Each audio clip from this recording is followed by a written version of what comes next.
Hello. Today I would like to draw your attention to the decision making process. We all have been taking a lot of decisions in our life. This is very routine and very normal for us.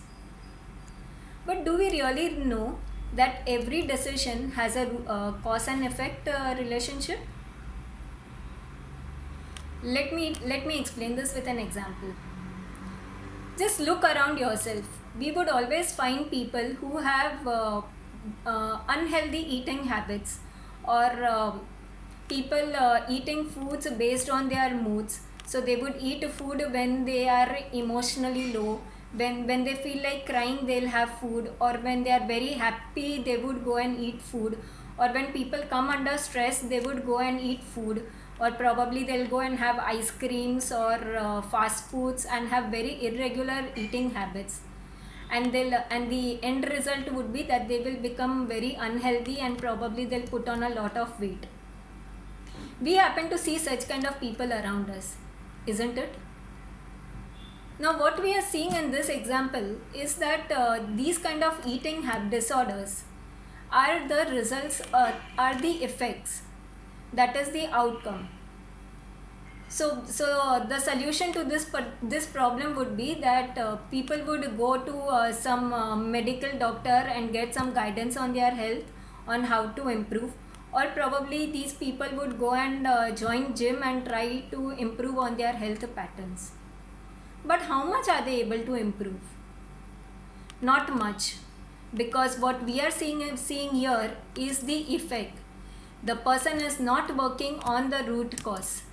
There is always a trigger point to a particular problem, and the root cause in this scenario is that when this person might be having food when he comes under stress, or probably when he has irregular eating habits, would be because of his mood, the reason being his stress. He could come under, maybe when he's very happy, or when he's very sad, or when he's very lonely, he would go and hog to the food, and that hogging over the food is nothing but a temptation which the person is not able to control. So the effect of unable to control the emotion is what is leading the person to have wrong eating habits, and this wrong eating habits is the outcome, which is the effect. So when a person tries to go to the health doctor or a gym, what he is trying to do is he is trying to work on his effect.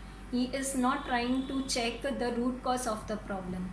So there is always a trigger point to a problem, which is the stress or those emotions which he is unable to control. So if the person works on his mental health, that is controlling the emotions, subsequently his trigger points will get terminated, and his health issues slowly steadily will come back to normal. So we in today's world, we are all into finding quick fixes to the solution. We are not really going and digging deeper into the root cause, which is leading to these kind of effects. So my learning from Earl Nightingale's Strangest Secret is that one needs to work on the root cause, work on their trigger points, try to control those trigger points, because they will change the effect, they will change the outcome of a decision, and the right outcome will lead you to a right on the right path. So this is my learnings from Earl Nightingale's Strangest Secret, and this is Smita Doshi signing off for today. Thank you.